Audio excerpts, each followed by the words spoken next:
ब्रह्मांडीय शक्तियों का प्रभाव समस्त विश्व पर पड़ता है। अब प्रश्न यह है कि कैसे हम इस बात का अनुभव करें। हमारे शास्त्रों में यह कहा गया है कि यह पूरा संसार पंचभूतों से बना हुआ है। जो पंचभूत अखिल ब्रह्मांड में विस्तृत है, वही पंचभूत इस मानव शरीर में भी व्याप्त है। जैसे कि ब्रह्मांड क्षितिजल पावक गगन शरीर से बना हुआ है, वैसे ही यह शरीर भी इन 5 तत्वों से बना हुआ है। किंतु इसका फ्लो मनुष्य की आयु के ऊपर आधारित रहता है। जैसे जब बच्चा पैदा होता है तो उसमें विंड एनर्जी की प्रधानता होती है, यानी वायु तत्व उसमें ज्यादा सक्रिय होता है।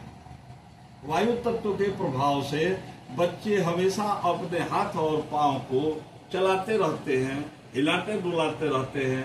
यदि बड़ा आदमी उतना हाथ और पैर चलावे तो वह चला नहीं सकता, थक जाए।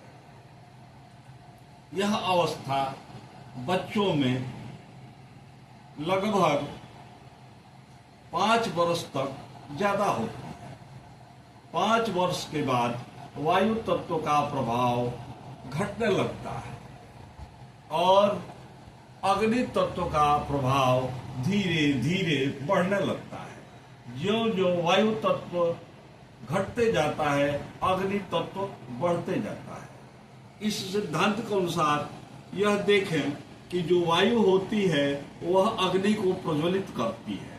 अग्नि को जलने के लिए वायु की आवश्यकता होती है, और जब अग्नि तत्व प्रबल हो जाती है तो वायु तत्व को वह समाप्त कर देती है।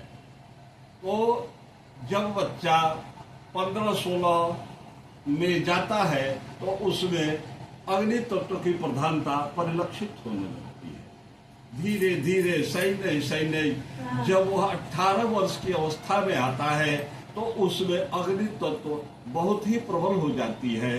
अग्नि तत्व प्रबल होने से उसका यह रिजल्ट आता है कि बच्चे के अंदर क्रोध और भावनाएं प्रस्फुटित होने लगती हैं। इसके बाद अग्नि तत्व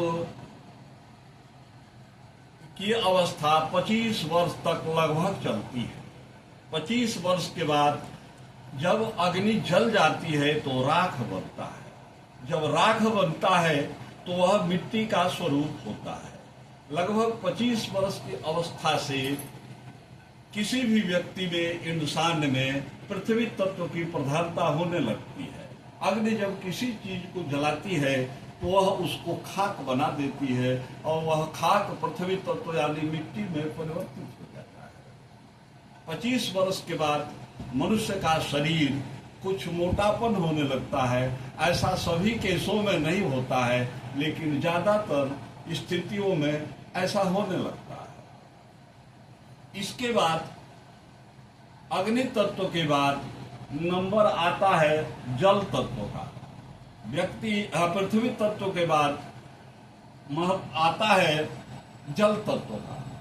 पृथ्वी तत्व के समाप्त होने से, जल तत्व के वृद्धि होने से मनुष्य के शरीर में ठंडक आने लगती है, उसका क्रोध कम होने लगता है। 40 के बाद ऐसी स्थितियां शुरू हो जाती है। यह स्थिति 50-60 तक आते आते जल तत्व की प्रधानता हो जाती है। जल तत्व के प्रधानता होने से मनुष्य में बार बार पेशाब करने की प्रवृत्ति बनने लगती है। यह प्रवृत्ति चलते चलते चलते वह जो व्यक्ति अंतिम अवस्था में पहुंचता है उसमें आकाश तत्व की प्रधानता हो जाती है। तत्व तो हमेशा विद्यमान है, लेकिन उसका प्रतिशत, उसकी मात्रा ये बदलते रहता है। जब व्यक्ति 60 एवं 50-60 से ज्यादा जब होने लगता है तब उसमें जो है वह स्थिति आज जब आने लगती है कि वह शांत होने लगता है। शांत होते होते उसका जब अंत समय आता है तो सिर्फ आकाश की वो टकटकी लगाए बैठा रहता है। इससे यह सिद्ध होता है कि ये पांचों तत्व शरीर में होते तो हैं, लेकिन उनकी मात्रा समय समय पर बदलती रहती है।